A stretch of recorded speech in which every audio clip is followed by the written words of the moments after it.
Hello, the country of Sudan is in the midst of a fierce war. The United States immediately withdrew all embassy staff, and hundreds of people were killed. So what happened?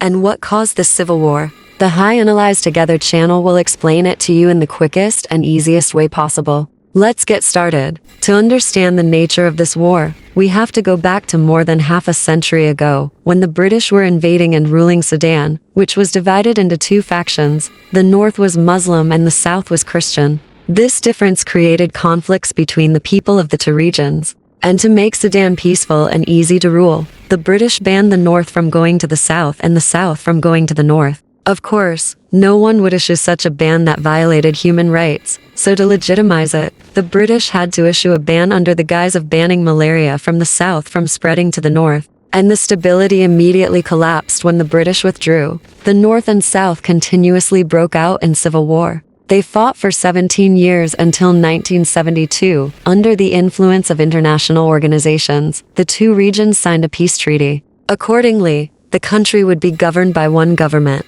but the south would be autonomous. The waters were calm when the president announced that he would Islamize the entire south with extremely harsh Sharia law. And you know, the south was originally Catholic, now forcing them to live according to Islamic law. Who would accept it? So the sea had to stir. In the south, people established an organization called SPLA. This was a military force called the Liberation of the South. They made a demand to the government, which was to demand independence as a separate country. The South was now aided by the Soviet Union, so it was quite strong, fighting for years with the government, but neither side could win or lose. In 1989, the army commander named Ahmad al-Bashir, because he saw that the current government was too ineffective, secretly sent troops to overthrow the government, arrested all the prime ministers and locked them up in his own home. He then gathered the army and attacked the south with all his might. The south held out very well, but as time went on, they had more and more internal conflicts, so the south was eventually divided into small groups.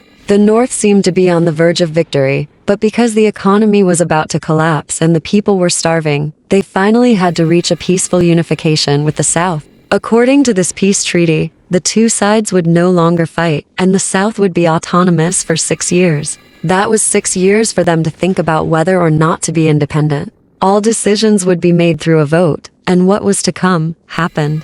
In May 2005, 98.83% of the people voted for independence. So the government had no choice but to recognize their independence, and a new country was born in Africa, the 55th country we know as South Sudan. At this time, the people in the south were happy with their new life, but in the north, the country was still controlled by the military government of Mr. Ahmad al-Bashir. The general who staged the coup in 1989 was still the ruler of the country, but a country ruled by the military is usually not very developed. Although it may not be right everywhere, it is still the case in Sudan. There were many riots everywhere. To solve this situation, he established a paramilitary force to destroy the rebel organizations. Why not use the army? Perhaps he did not want the army to be involved in this because it would be known as the army forcing the people, and the newly established paramilitary force was called ACF, and he entrusted his loyal follower, General Hamedi, to lead the country, despite having crushed several rebel groups and even threatened neighboring countries like Ethiopia.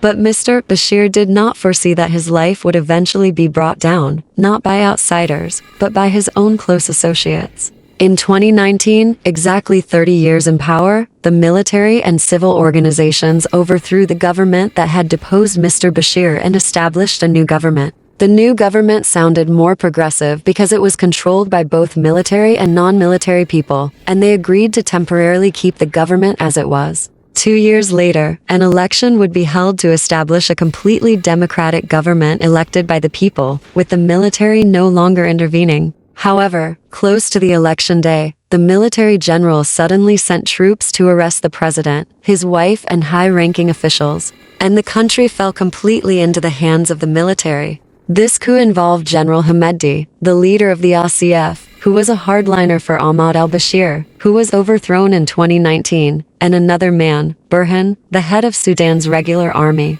After staging the coup in 2021, the two agreed to let Burhan lead the country and then hold elections in 2023. However, these elections were not democratic, completely master, but actually to see who will be elected president by the people. By 2023, things did not go as planned. Mr. Burhan refused to give up power. Why should he give up when he has an entire army in his hands and he wants to merge the ASF paramilitary force and the army? But Mr. Hemedti, the leader of the ASF, refused. Mr. Hemedti's power is also formidable. He has many large gold mines in Sudan, and with his wealth he also has hundreds of thousands of elite soldiers equipped with modern weapons. So why should he merge his army and become a subordinate? In short, neither of them wants to be a subordinate. Both of them want to hold power, and when they cannot come to an agreement, the inevitable thing that will happen is war. I don't know if you think it's true or not, but from a child to a high school student, to an adult, to a gang, and more broadly, a country, they all have the same common trait. If they can't talk, can't reach an agreement, they threaten each other, and when they can't threaten each other anymore, they fight.